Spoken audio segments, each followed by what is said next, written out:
नमस्कार दोस्तों, आप सबका एक बार फिर से स्वागत है आपके अपने YouTube चैनल टेट्रा क्लासेस पर। एंड गाइज, आज की इस वीडियो में हम पढ़ने वाले हैं क्लास 10th साइंस का चैप्टर नंबर 5, जो कि है आपका पीरियोडिक क्लासिफिकेशन ऑफ एलिमेंट्स, जिसमें कि हम एलिमेंट्स के बारे में पढ़ेंगे। और आपने 9th में इनके बारे में थोड़ा बहुत पढ़ा होगा, लेकिन इसमें आपको थोड़ा और इम्प्रूविंग लेवल से बताया जाएगा। तो इस चैप्टर को चलिए बिना किसी देरी के शुरू करते हैं। लेकिन उससे पहले आपसे एक रिक्वेस्ट है कि अगर आप हमारे चैनल पर नए हैं तो प्लीज़ इस चैनल को सब्सक्राइब करके बेल आइकन को ज़रूर प्रेस कर देना, क्योंकि इस चैनल पर हम आपको सारी के सारे CBSE रिलेटेड सब्जेक्ट जो हैं वो पढ़ाते हैं। तो चलिए बिना किसी देरी के आज की अपनी इस वीडियो को शुरू करते हैं। तो गैस, जैसा कि चैप्टर के नाम से आपको पता चल गया होगा कि पीरियोडिक क्लासिफिकेशन, जो हमारे एलिमेंट्स हैं उनको हमने कैसे कैसे क्लासीफाई किया, यानी उनको कैसे कैसे जो है हमने बांटा। तो चलिए पढ़ना शुरू करते हैं। So in class 9th, we have learned that matter around us is present in the form of elements, compounds and mixtures, and the elements contain atoms of only one type. तो जैसा कि हमने क्लास 9th में जो हमारा first chapter था, इस chapter में हमने पढ़ा था कि हमारे जो भी मैटर होते हैं वो एलिमेंट्स, कंपाउंड्स एंड मिक्सचर्स से जो है मिलकर बने हुए होते हैं। तो आगे पढ़ते हैं। Do you know how many elements are known till date? क्या आपको पता है कि आज की डेट में कितने एलिमेंट्स जो हैं वो जाने जाते हैं? At present 118 elements are known to us, यानी अब जो है प्रेजेंट टाइम में हम 118 एलिमेंट्स को जानते हैं। All these have different properties. Out of these 118 only 94 are naturally occurring, यानी जो हमारे 118 एलिमेंट्स हैं उनमें से 94 एलिमेंट्स जो हैं वो नेचर में पाए जाते हैं, नेचुरली जो है अकर करते हैं। और जो बाकी बचे हुए हमारे एलिमेंट्स रहे वो हमारे सिंथेटिक होते हैं, यानी साइंटिस्ट ने उनको रिएक्शंस के द्वारा बनाया हुआ होता है। तो आपको ये चीज़ याद रखनी है कि हमारा जो है कितने नेचुरल अकरिंग एलिमेंट्स होते हैं और कितने जो हैं हमारे सिंथेटिक एलिमेंट्स होते हैं। तो यहाँ पर 94 जो हैं वो हमारे नेचुरल एलिमेंट्स होते हैं, ये चीज़ आप याद रखना। उसके बाद आगे पढ़ते हैं। तो us different element were being discovered, scientist gather more and more information about the properties of these elements. तो जैसे जैसे डिफरेंट एलिमेंट्स डिस्कवर हुए तो साइंटिस्ट ने हमें जो है उनके बारे में ज़्यादा से ज़्यादा इंफॉर्मेशन कलेक्ट करके दी। They found it difficult to organise all that was known about the elements. और ये बहुत ही ज़्यादा मुश्किल था कि हम जो है सारे एलिमेंट्स को अलग अलग जो है वो स्टडी करें। They started looking for some pattern in their properties on the basis of which they could study such a large number of elements with ease. तो यहाँ पर एक क्वेश्चन अराइज होता है कि हमें पीरियोडिक टेबल की ज़रूरत क्यों पड़ी? तो गाइज, इस क्वेश्चन का आंसर जो है यहाँ पर साफ साफ लिखा हुआ है कि जो साइंटिस्ट हैं उनको रिसर्च करनी थी एलिमेंट्स पर, लेकिन इतने सारे एलिमेंट्स थे तो हम उन पर रिसर्च अलग अलग नहीं कर सकते थे। तो अपनी रिसर्च को इजीली करने के लिए हमने जो है वो एलिमेंट्स को क्लासीफाई किया, उनको एक पैटर्न में जो है वो रखा। तो इस क्वेश्चन का आंसर आपका ये हो जाएगा। उसके बाद गाइज आगे पढ़ते हैं। तो यहाँ पर हमारा जो सबसे पहला टॉपिक है इस चैप्टर का वो शुरू होता है making order out of चाउज early attempts at the classification of elements, यानी जो शुरुआती अटेम्प्ट्स हुए हमारे एलिमेंट्स को क्लासिफाई करने में। We have been learning how various things or living beings can be classified on the basis of their properties. Even in other situations, we came across instances of organization based on some properties.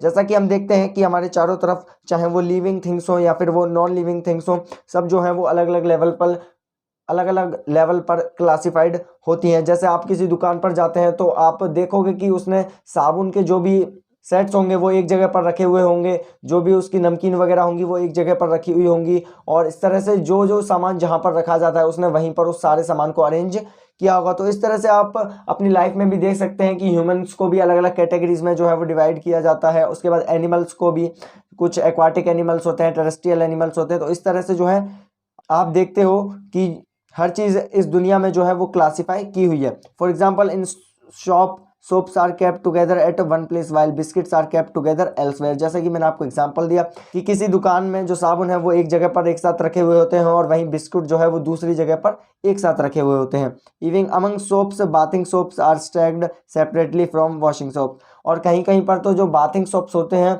वो दूसरे soaps से अलग रखे जाते हैं, यानी दूसरे साबुनों से अलग रखे जाते हैं। Similarly scientist made several attempts to classify elements according to their properties and obtain an orderly arrangement out of chaos. और इसलिए साइंटिस्ट ने जो है वो बहुत ज़्यादा अटैम्प्ट किए, बहुत ज़्यादा जो है उन्होंने कोशिश की, और उसके बाद अपने अकॉर्डिंग उन्होंने जो है कुछ अरेंजमेंट दी हमें पीरियोडिक टेबल के रूप में। तो चलिए आगे पढ़ते हैं। तो the earliest attempt to classify the elements resulted in grouping the then known elements as metal and non-metals. Later further classification were tried out as our knowledge of elements and their properties increased. सो पहले जो था, सबसे पहले elements को दो properties में जो है वो क्लासिफाई किया गया था, पहला मेटल्स एंड नॉन मेटल्स। और उसके बाद जैसे जैसे हमें एलिमेंट्स की प्रॉपर्टीज के बारे में नॉलेज हुई, हमारी जो क्लासिफिकेशन थी वो और इम्प्रूव हो गई। तो सबसे पहले जो अटेम्प्ट किया था, आपको नाम याद रखना है, जो साइंटिस्ट थे सबसे पहले वो थे डॉबर्नियर, ठीक है। और इन्होंने क्या रूल दिया था अपना, इन्होंने रूल दिया था डॉबर्नियर ट्राइड। क्या रूल दिया था? डॉबर्नियर ट्राइड्स, इनका रूल का नाम था। और ये चीज़ आपको हमेशा याद रखनी है कि सबसे पहला अटेम्प्ट जो है वो डॉबर्नियर ट्राइड का था। तो पढ़ते हैं इन द ईयर 1817। तो 1817 में इन्होंने किया। जॉन वॉल्फगैंग डॉबर्नियर, ये इनका पूरा नाम। A German chemist tried to arrange the elements with similar properties into groups. तो ये जो हमारे साइंटिस्ट थे, इन्होंने क्या किया कि जो सिमिलर प्रॉपर्टीज वाले एलिमेंट्स थे उनको एक ग्रुप में यानी इकट्ठे रखना शुरू कर दिया। He identified some groups having 3 elements each. तो उन्होंने कुछ ग्रुप जो है वो फाइंड किए जिनमें हर ग्रुप में कितने एलिमेंट थे? 3। उसके बाद so he called these groups triads. Dobereiner showed that when the 3 elements in a triad were written in the order of increasing atomic masses, the atomic mass of the middle element was roughly the average of the atomic masses of the other 2 elements. अब ये क्या कह गया? So guys, ये यहाँ पर क्या कह रहे हैं, इसको समझने की कोशिश करते हैं। तो ये यहाँ पर कह रहा है कि जो डॉबर्नियर की डिस्कवरी थी वो इस बेसिस पे थी कि उन्होंने एक ग्रुप में जो है वो 3 एलिमेंट्स को यहाँ पर जो है वो रखा। मैं आपको टेबल पर ले जाता हूँ ताकि आप अच्छे से समझ जाओ। तो ये जो था डॉबर्नियर के 3 ट्राइड जो है वो ढूंढ पाए थे, केवल 3 ही ट्राइड वो ढूंढ पाए थे। इन्होंने क्या कहा था कि इसका मास और इसका मास जब हम ऐड करेंगे तो इन दोनों का जो एटॉमिक मास होगा उसको हमें क्या किससे डिवाइड करना है? 2 से। और जब हम इसे 2 से डिवाइड करेंगे तो वो सोडियम के मास के बराबर होगा। इन्होंने जो है ये चीज़ कही थी। तो पहले वाले ट्राइड को देख लेते हैं। तो यहाँ पर लिथियम, पोटेशियम और सोडियम है। तो यहाँ पर लिथियम का हमारा एटॉमिक मास होता है 7 एंड जो हमारा सेकंड है पोटेशियम, ये रहा। तो पोटेशियम का जो मास होता है वो होता है हमारा 39। तो जब हम इन दोनों को ऐड करके और 2 से डिवाइड कर देंगे, ठीक है, इन दोनों को ऐड करके 2 से, तो कितना हुआ ये हो गया 46/2। तो इनको डिवाइड करेंगे तो यहाँ पर क्या आएगा हमारा 23। और 23 जो है वो हमारे सोडियम का एटॉमिक मास होता है। तो इस तरह से जो है वो डॉबर्नियर ने अपने ट्राइड्स को क्लासिफाई किया। उसके बाद चलिए आगे पढ़ते हैं डॉबर्नियर ट्राइड्स से related. So for example take the triad consist of lithium, sodium and potassium with the respective atomic masses 6.9, 23.0, 39.0. What is the average of the atomic masses of lithium and potassium? How does this compare with the atomic mass of sodium? तो यहाँ पर भी same वही बात कर रहा है। 6.9 यानी रफली 7 होता है। उसके बाद इसमें हम जो है 39 और ऐड करेंगे। तो जैसा कि मैंने आपको बताया कि 2 से डिवाइड करने पर 46/2 से डिवाइड करने पर ये जो है वो 23 आएगा। और यही सेम बात ये कह रहा है। तो मैंने आपको पहले ही बता दिया, आपको आई होप कि समझ में आ गया होगा। और अगर नहीं समझ में आया है तो वीडियो को प्लीज़ पीछे करके दोबारा से देखो और उस डेफिनेशन को याद रखो जो ये ऊपर दे रखी है कि भाई जो 2 का एटॉमिक मास होगा यहाँ से लेकर यहाँ तक वो तीसरे के रफली बराबर होगा, 2 का एवरेज।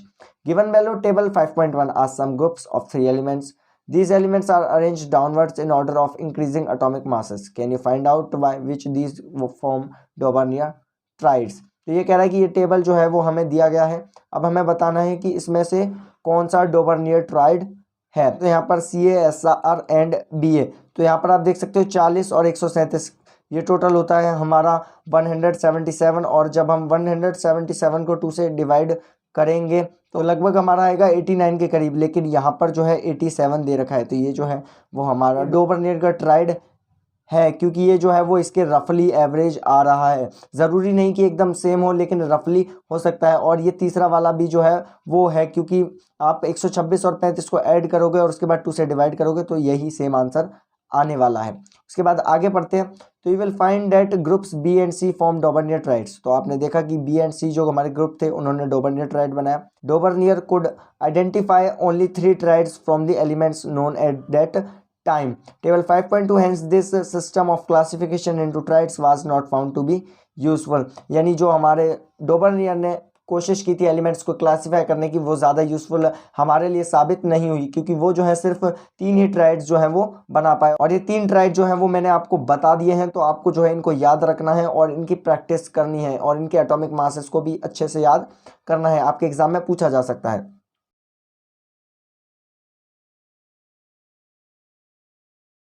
तो चलिए बात कर लेते हैं अब हमारे नेक्स्ट लॉ की क्लासिफिकेशन जो पीरियोडिक टेबल का हुआ वो किसने किया। तो वो किया था न्यूलैंड ने, जो कि लाए थे न्यूलैंड लॉ ऑफ ऑक्टेव्स, इस नाम से जो है वो उनका क्लासिफिकेशन था। तो इसको पढ़ते हैं। The attempts of Dobereiner encouraged other chemist to correlate the properties of elements with their atomic masses। तो जैसे ही डॉबर्नियर ने ट्राई किया तो बाकी के जो भी केमिस्ट थे वो इंकरेज हो गए, उन्होंने भी सोचा कि क्यों ना हम क्लासिफाई करें एलिमेंट्स को। उसके बाद in 1866 John Newland an English scientist arranged the then known elements in the order of increasing atomic masses। तो जो हमारे न्यूलैंड थे उन्होंने क्लासिफिकेशन किया एलिमेंट्स का किसके बेसिस पर, इंक्रीजिंग एटॉमिक मासेस के बेसिस पर। ठीक है, किसमें, 1866 में। आपको सन भी याद रखनी है और आपको ये याद रखना है कि किस बेसिस पर जो है उन्होंने क्लासिफिकेशन किया था। लॉ क्या था अभी हम देखेंगे। तो he started with the element having the lowest atomic mass, hydrogen. तो उन्होंने क्या किया कि जिसका एटॉमिक मास सबसे लोएस्ट था, हाइड्रोजन, उसको सबसे आगे रखा एंड एंडेड एट थोरियम। और जो हमारा लास्ट डिस्कवर्ड एलिमेंट था उस टाइम पर जो कि था थोरियम, वहां तक जो है उन्होंने उसे लगा दिया, which was the 56th element, जो कि हमारा 56th एलिमेंट है। तो यानी आप समझ सकते हो कि उस टाइम पर जो है केवल 56 एलिमेंट ही डिस्कवर हुए थे। कब तक, 1866 तक।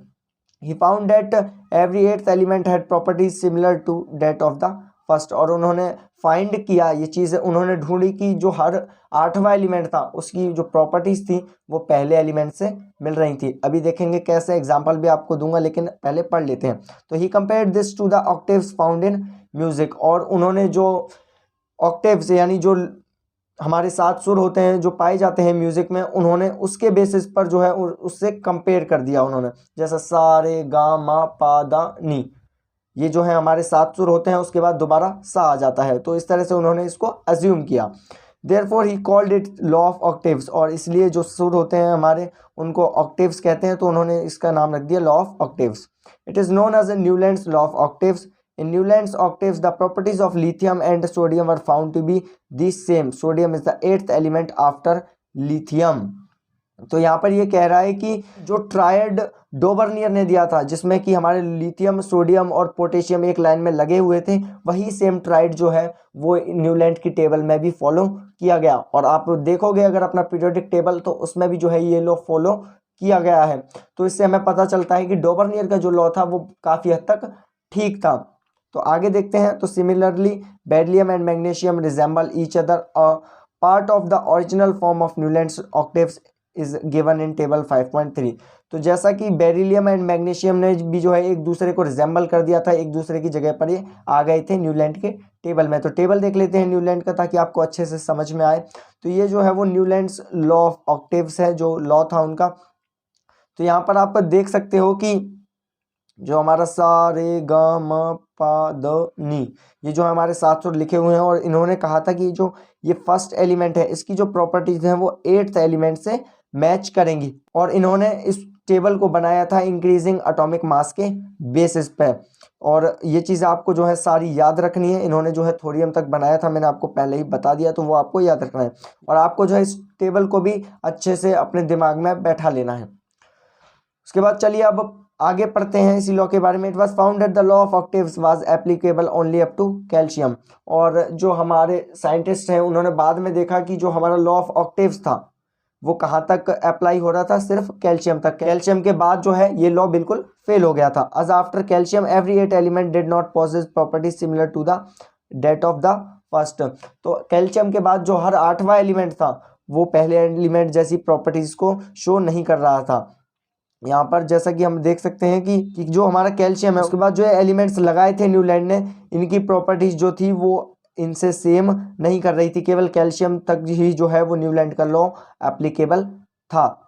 उसके बाद नेक्स्ट पढ़े। तो it was assume by Newlands that only 56 elements existed in nature. उस टाइम पर जो है न्यूलैंड ने कहा था कि ओनली 56 एलिमेंट ही जो है वो नेचर में एग्जिस्ट करते हैं and no more elements would be discovered in the future but later on several new elements were discovered which properties did not fit into the law of octaves. तो Newland ने कह दिया था कि भाई अब 56 ही एलिमेंट जो है वो रहेंगे, 56 एलिमेंट्स ही एग्जिस्ट करेंगे, उसके अलावा कोई और एलिमेंट फ्यूचर में डिस्कवर नहीं होगा। लेकिन क्या ऐसा हुआ? ऐसा नहीं हुआ। फ्यूचर में जो है इससे भी दुगने जो है हमारे एलिमेंट्स हो गए। तो यहाँ पर जो है जब हमने और एलिमेंट्स को भी इस ऑक्टेव में रख के देखा तो वो भी फेल था पूरी तरह से। उसके बाद थर्ड पॉइंट पढ़ें तो in order to fit elements into his table Newlands adjusted 2 elements in the same slot but also put some unlike elements under the same note. Can you find examples of this from table 5.3? Note that cobalt and nickel are in the same slot and these are placed in the same column as fluorine, chlorine and bromine which have very different properties than these elements। तो यहाँ पर ये कह रहा है कि कहीं कहीं पर जो है न्यूलैंड ने 2 एलिमेंट्स को जो है एक साथ एक ही टेबल में रख दिया था और यहाँ पर जो है इन दोनों की प्रॉपर्टीज़ भले ही सेम करें, यानी ये जो हमारा फ्लोरीन है एंड क्लोरीन है इनकी प्रॉपर्टीज सेम है लेकिन इनकी प्रॉपर्टीज जो है वो कोबाल्ट एंड निकल से नहीं मिलती हैं। तो ये भी जो है न्यूलैंड ने एक गलती की थी अपनी टेबल में। उसके बाद आगे पढ़ें तो iron which resembles cobalt and nickel in properties has been placed far away from this elements. With the discovery of novel gases, the law of octaves came irrelevant. Thus, Newland's law of octaves worked well with lighter elements only. तो यहाँ पर ये कह रहा है कि जो properties हमारी जो Fe यानी जो हमारा फेरस होता है, आयरन होता है, उसकी प्रॉपर्टीज इनसे मैच कर रही थी, लेकिन इन्होंने क्या किया कि उसको तो बहुत दूर ले जाके रख दिया और कोबाल्ट और निकल को इसके नीचे रख दिया। और साथ ही के साथ जब हमारे एलिमेंट्स हायर लेवल पर जाते हैं, बड़े बड़े जो एलिमेंट्स होते हैं जिनका साइज़ बड़ा होता है वो जो है इस टेबल में फिट नहीं आ सकते हैं। और बाद में जब नोबल गैसेस का भी डिस्कवर हुआ तब नोबल गैसेस इस टेबल में जो है वो फिट नहीं हो रही थी। तो इसलिए ये जो थी न्यूलैंड्स की बहुत बड़ी जो थी डीमेरिट्स थी। उसके बाद चलिए अब आगे पढ़ते हैं हमारे जो making order out of Charles Mendeleev's periodic table. तो जो हमारे तीसरे साइंटिस्ट आए मंडलीव, उनके बारे में जो है अब हम पढ़ेंगे आगे की इस वीडियो में। तो चलिए पढ़ना शुरू करते हैं। तो even after the rejection of Newlands law of octaves many scientists continue to research for pattern that correlated the properties of elements with their atomic masses। तो जैसे ही न्यूलैंड का जो लॉ ऑफ ऑक्टेव्स था वो फेल हुआ, उसके बाद कई साइंटिस्ट ने ट्राई किया एलिमेंट्स को क्लासिफाई करने के लिए और नए नए पैटर्न जो है उन्होंने ढूंढे इंक्रीजिंग एटॉमिक मास के बेसिस पे। उसके बाद the main credit for classifying elements goes to Dmitri Ivanovich Mendeleev, a Russian chemist. यानी जो क्रेडिट है एलिमेंट्स को क्लासिफाई करने का, यानी टेबल में भरने का, उनको पैटर्न में रखने का, वो जाता है हमारा मेंडलीव को, जो कि एक रशियन केमिस्ट है। He was the most important contributor to the early development of a periodic table of elements wherein the elements were arranged on the basis of their fundamental property, the atomic mass and also on the similarity of chemical properties। तो आज की जो हम periodic table पढ़ते हैं वो काफ़ी हद तक जो है वो मंडलीव द्वारा दी गई है। मंडलीव ने जो है वहाँ से ही जो क्लासिफिकेशन था एलिमेंट्स का उसको पूरी तरह से बदल कर रख दिया था। तो चलिए आगे पढ़ते हैं कि आखिर ऐसा क्या किया मंडलीव ने जिसके वजह से जो हमारा पीरियोडिक क्लासिफिकेशन था वो पूरी तरह से बदल गया। तो व्हेन मंडलीव स्टार्टेड हिज वर्क, जब मंडलीव ने अपना वर्क स्टार्ट किया, 63 एलिमेंट्स वर नोन। उस समय केवल 63 एलिमेंट्स ही जो थे वो पता थे। तो आप देखोगे कि न्यूलैंड्स के टाइम पे जो है 56 एलिमेंट थे और जब मंडलीव ने डिस्कवरी शुरू की पीरियोडिक टेबल की तब 63 एलिमेंट्स हो चुके थे।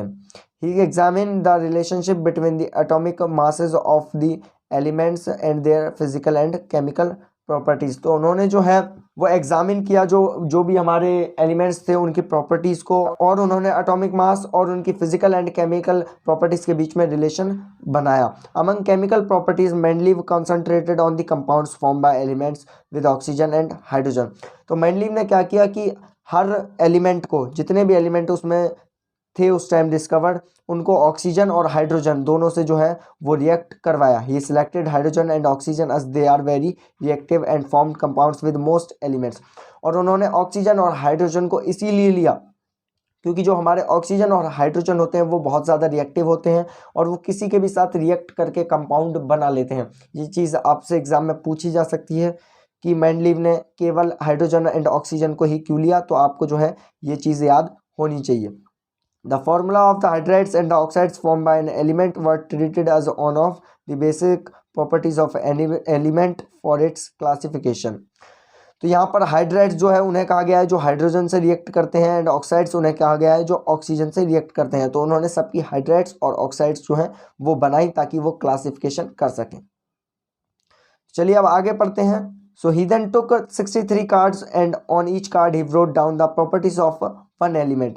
He sorted out the elements with the similar properties and pinned the cards together on a wall। तो उन्होंने क्या किया कि कार्ड लिए हमारे 63 एंड उन पर जो है हर कार्ड पर अलग अलग हर एलिमेंट का नाम लिखा और उसकी जो प्रॉपर्टीज थी वो लिख डाली। उसके बाद उन्होंने उन सभी कार्ड्स को एक दीवार पर जो है लगाना शुरू कर दिया। He observed that most of elements got a place in the periodic table and were arranged in the order of their increasing atomic masses. It was also observed that there occurs a periodic recurrence of elements with similar physical and chemical properties. तो उन्होंने जब उनको इस तरह से card पर लिखकर दीवार पर लगा दिया तो बहुत टाइम बाद उन्होंने देखा कि ये जो हैं बहुत अच्छे से जो है एक टेबल की फॉर्म में लग गए हैं और इनकी प्रॉपर्टीज जो हैं वो एक दूसरे से मैच कर रही हैं और साथ ही साथ वो इंक्रीजिंग एटॉमिक मास के बेसिस पर लगे हुए हैं। So on the basis Mendeleev formulated a periodic law which states the periodic properties of elements are the periodic function of their atomic masses। तो इसके बेसिस पर मंडलीव ने जो है वो अपना एक लॉ दिया जिसको उन्होंने नाम दिया मंडलीव पीरियोडिक लॉ, और वो लॉ कहता है कि the properties of elements are the periodic function of their atomic masses. ये लाइन आपको याद होनी चाहिए, बहुत इंपॉर्टेंट लाइन है और इस लाइन का मतलब भी अभी हम जानेंगे, लेकिन इस लाइन को पूरी तरह से रट लेना एग्जाम के लिए बहुत ज़रूरी होने वाली है क्योंकि इस पूरी केमिस्ट्री में यही एक लॉ जो है वो मेंडलीव ने दिया था, इसके अलावा कोई और लॉ नहीं है। इसका मतलब ये था कि जो प्रॉपर्टीज होंगी एलिमेंट्स की वो किस बेसिस पर लगी हुई होंगी, इंक्रीजिंग एटॉमिक मासेस के बेसिस पर। बस ये था इसका मतलब, और इसका मतलब कुछ भी नहीं था, लेकिन बहुत इंपॉर्टेंट है ये केमिस्ट्री के लिए। सो Mendeleev periodic table contains a vertical columns called groups and horizontal rows called periods। तो बहुत सारे बच्चे जो हैं कंफ्यूजन में रहते हैं इस चीज़ को लेकर कि वर्टिकल कॉलम्स क्या होते हैं, ग्रुप्स क्या होते हैं, हॉरिजॉन्टल रॉज क्या होती हैं, पीरियड्स क्या होते हैं। तो अभी हम इनको जानते हैं सबसे पहले। तो सबसे पहले जो है आपके सामने टेबल आ चुकी है मेंडलीव की। तो यहाँ पर आप देखोगे कि ये जो है वो हमारी हॉरिजॉन्टल रॉज हैं, ठीक है। ये जो हॉरिजॉन्टल है ऐसे लंबी लंबी, इनको रॉज कहा जाता है वो क्योंकि ये हॉरिजॉन्टल है, ठीक है। और इनको इन्होंने क्या नाम दिया था, पीरियड्स, ठीक है। ये आप देख सकते हो कि इनको जो है पीरियड्स नाम दिया गया है। 1 पीरियड है ना, ये जो है 1 period, 2 period, 3 period, 4 period, 5 period और ऐसे नीचे तक 6 पीरियड तक। और जो हमारे ये हैं, जो हमारे वर्टिकल कॉलम्स हैं, ठीक है, इनको इन्होंने नाम दिया ग्रुप। जैसा कि पहला ग्रुप, दूसरा ग्रुप, तीसरा ग्रुप, चौथा ग्रुप, 5th ग्रुप, ये हमारा 6th ग्रुप है ना। तो इस तरह से जो है इन्होंने इनको नाम दिया। तो आपको ये याद रखना है कि किसे जो है वो ग्रुप कहा गया है, वर्टिकल कॉलम, यानी जो हमारे ऐसे ऐसे वर्टिकल कॉलम है उनको हमने ग्रुप कहा है, और जो हमारे हॉरिजॉन्टल रॉज हैं जो ऐसे ऐसे हैं उनको हमने जो है वो पीरियड्स कहा है। ये चीज़ आपको जो है याद रखनी है क्योंकि ये बहुत ज़्यादा कन्फ्यूजिंग हो जाता है आगे जाकर। तो अगर आप अभी से इस चीज़ का ध्यान रखेंगे तो आपको कोई प्रॉब्लम नहीं होगी। उसके बाद अब हम पढ़ेंगे गाइज अचीवमेंट्स, क्योंकि जो मंडलीव की पीरियोडिक टेबल थी वो बहुत ज़्यादा जो थी एडवांस लेवल की थी और उन्होंने जो है वो फ्यूचर लिख दिया था क्लासिफिकेशन का एलिमेंट्स के, तो उनकी अचीवमेंट्स भी बहुत बड़ी होंगी। तो चलिए पढ़ना शुरू करते हैं उनकी अचीवमेंट्स को। So while developing the periodic table, there were a few sense where Mendeleev had to place an element with a slightly greater atomic mass before an element with a slightly lower mass atomic mass. The sequence was inverted so that elements with similar properties could be grouped together. For example, cobalt atomic mass 58.9 appeared before nickel atomic mass 58.7. Looking at table 5.4, can you find out one more such anomaly? तो यहाँ पर ये कह रहा है कि इसने achievements के नाम पे जो है सबसे पहले तो उनकी गलती लिख दी, जो उनकी डीमेरिट्स होती है। हो सकता है आपके बुक में भी ये चीज़ हो, तो इसको जान लेते हैं कि क्या कह रहा है ये। तो यहाँ पर जो है ये कह रहा है कि मेंडलीव ने जो है वो कहीं कहीं पर एक साथ जो है 3 एलिमेंट्स को पुट कर दिया। और दूसरी चीज़ वो ये कह रहा है कि यहाँ पर जो आपका कोबाल्ट है और जो आपका निकल है, तो यहाँ पर आप देखोगे कि कोबाल्ट का जो एटॉमिक मास है वो 58.9 है और इसका 58.7 है। तो यहाँ पर इन्होंने क्या कहा था अपने लॉ में कि इंक्रीजिंग एटॉमिक मास होना चाहिए, तो पहले 58.71 आना चाहिए, उसके बाद 58.93, लेकिन इन्होंने क्या किया, प्रॉपर्टीज मैच कर रही थी, इसलिए इन्होंने इस चीज़ को अनदेखा कर दिया और यहाँ पर जो है इस चीज़ को पुट कर दिया, जिसकी वजह से जो है इनकी टेबल की ये जो है डीमेरिट बन गई, एक गलती बन गई। उसके बाद गाइस बात करते हैं नेक्स्ट, तो further Mendeleev left some gaps in his periodic table, तो यहाँ पर से जो है इनके कुछ अचीवमेंट्स आते हैं। तो मंडलीव ने क्या किया कि अपनी पीरियोडिक टेबल में कुछ गैप्स उन्होंने छोड़ दिए। Instead of looking upon this gaps as a defects, Mendeleev boldly predict the existence of some elements that had not been discovered at that time. तो लोगों को पहले तो लगा कि ये जो है कुछ डिफेक्ट है जो कि मंडलीव की पीरियोडिक टेबल में है, लेकिन ऐसा नहीं था दोस्तों, क्योंकि उस समय जो है उन्होंने एक प्रेडिक्शन की थी कि फ्यूचर में जो है वो एलिमेंट्स डिस्कवर्ड होंगे। Mendeleev name them prefixing a Sanskrit numerical eka 1 to the name of preceding element in the same group, for instance scandium, gallium and germanium discovered later. तो यहाँ पर ये क्या कह गया, मैं आपको पूरी बात समझाता हूँ। तो ये कह रहा है कि मंडलीव ने अपनी टेबल में जो है वो गैप लेफ्ट कर दिया और वहाँ पर उन्होंने कुछ भी नहीं भरा। उन्होंने क्या किया कि उसकी जगह एका नाम, एका एक संस्कृत वर्ड है यहाँ पर लिखा हुआ है जिसका मतलब होता है 1, तो उस खाली डब्बे को उन्होंने जो है वो एका एल्यूमिनियम, एका सिलिकॉन, एका इस नाम से जो है उन्होंने छोड़ दिए। लेकिन बाद में क्या हुआ कि उसकी जगह जो है स्कैंडियम, गैलियम और जर्मेनियम नाम के जो एलिमेंट्स थे वो डिस्कवर्ड हो गए, यानी उनकी जो प्रेडिक्शन थी कि फ्यूचर में जो एलिमेंट्स हैं वो डिस्कवर होंगे, और उन्होंने फ्यूचर एलिमेंट्स के लिए पहले ही जो है अपने पीरियोडिक टेबल में जगह बना दी, जो कि उनकी सबसे बड़ी बात थी। और इसी वजह से उनका जो पीरियोडिक टेबल था वो इतना ज़्यादा फेमस हो गया, क्योंकि उन्होंने पहले से ही फ्यूचर बता दिया था कि भाई यहाँ पर जो है एलिमेंट डिस्कवर होने वाले हैं और इसके लिए मैं जो हूँ अपनी टेबल में जो है वो गैप छोड़ रहा हूँ। तो चलिए अब आगे पढ़ते हैं। तो हैव प्रॉपर्टीज सिमिलर टू एका बोरॉन, इका एल्यूमिनियम एंड इका सिलिकॉन, तो उनकी जो प्रॉपर्टीज थी वो हमारे इका बोरॉन, इका एल्यूमिनियम और इका सिलिकॉन से मैच कर रही थी। The properties of eka aluminium predict by Mendeleev and those of the element gallium which has discovered later and replaced eka aluminium are listed as follows.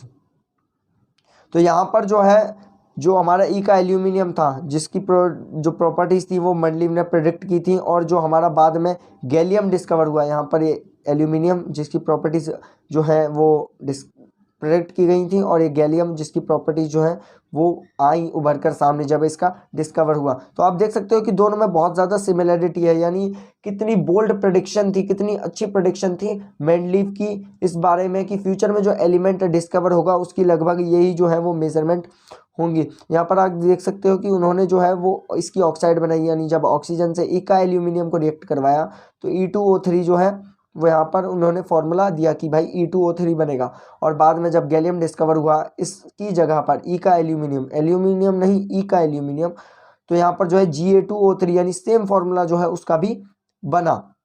तो आप देख सकते हो कि किस तरह से उनका जो फॉर्मूला है वो भी सेम है। उसके बाद आगे बढ़े तो this provided conveniencing evidence for both the correctness and usefulness of Mandleev's periodic table. Further, it was the extraordinary success of Mandleev's prediction that led chemists not only accept his periodic table but also recognize him as the originator of the concept on which it is based. तो यहाँ पर जो है इतनी ज़्यादा correct थी उनकी table की, बाद में जितने भी साइंटिस्ट थे, केमिस्ट थे, उन सब ने मंडलीव की इस पीरियोडिक टेबल को मान लिया और बहुत सालों तक इसे ही जो है वो यूज़ किया गया। और इसीलिए गाइस मंडलीव को जो है वो फादर ऑफ पीरियोडिक टेबल कहा जाता है। आपको ये चीज़ याद रखनी है कि फादर ऑफ पीरियोडिक टेबल किसे कहा जाता है, और वो है मंडलीव। उसके बाद आगे बढ़े तो noble gases like helium, neon and argon have been mentioned in many context before this. These gases were discovered very late because they are very inert and present in extremely low concentration in our atmosphere.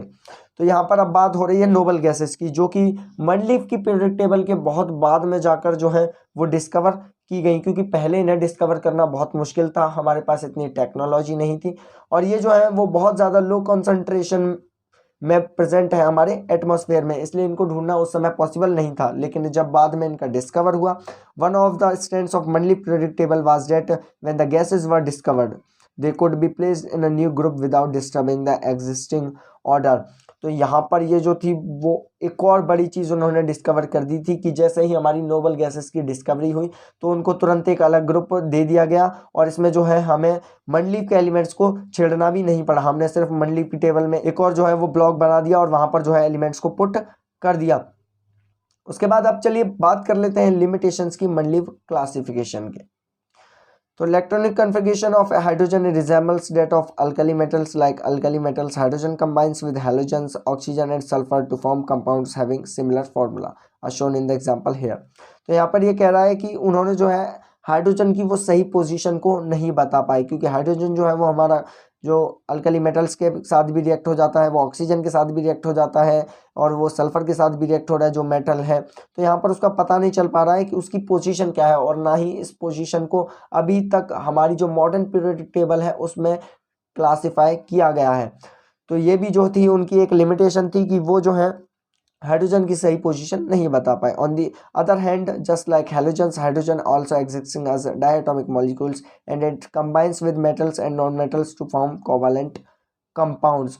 और ये जो है हमारा hydrogen वो दूसरों के साथ covalent compound भी बना लेता है। कोवैलेंट कंपाउंड आई होप कि आपने पिछला चैप्टर पढ़ा होगा और अगर नहीं पढ़ा है तो डिस्क्रिप्शन में वीडियो का लिंक है, जाकर उसे ज़रूर पढ़ लेना। बहुत ही ज़्यादा इंपॉर्टेंट चैप्टर है आपकी आने वाले फ्यूचर के लिए अगर आप साइंस में जाना चाहते हैं, और अगर आप नहीं भी जाना चाहते केवल 10th के लिए तैयारी कर रहे हैं तो भी वो आपके लिए इंपॉर्टेंट है, तो उसे ज़रूर जाकर देख लेना। उसके बाद चलिए अब आगे पढ़ लेते हैं। तो certainly no fix position can be given to hydrogen in the periodic table, this was the first limitation of Mendeleev periodic table. He could not assign a correct position of hydrogen in this table. तो बार बार एक ही line ये बोल रहा है कि hydrogen की position नहीं बता पाए।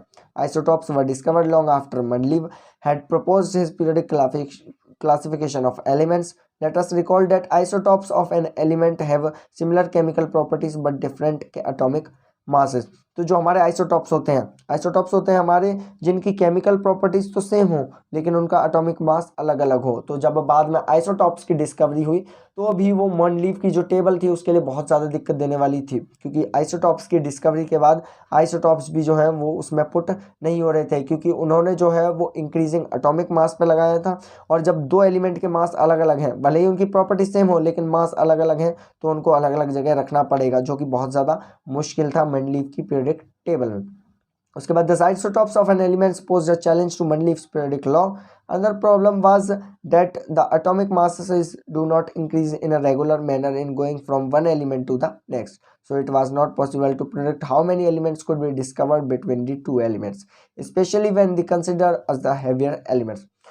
तो यहाँ पर ये कह रहा है कि जैसे जैसे एलिमेंट्स इंक्रीज होंगे तो उन्होंने जो है बहुत सारे गैप जो है अपनी टेबल में छोड़ दिए थे, और उन्होंने ये नहीं बताया था कि आखिर दो एलिमेंट्स के बीच में आखिर कितने जो एलिमेंट्स हैं वो और ज़्यादा डिस्कवर किए जा सकते हैं। मान लीजिए किसी का मास है 23.6, ठीक है, किसी एलिमेंट का, और किसी एलिमेंट का मास है 24.9। तो अब इसके बीच में जो है वो कितने एलिमेंट और डिस्कवर किए जा सकते हैं, मेंडलीव ने ये चीज़ नहीं बताई थी। और जब हम बड़े हैवियर एलिमेंट्स पर जाते हैं तो ये और ज़्यादा बड़ा हो जाता है, जिसे पता करना बहुत मुश्किल होता है।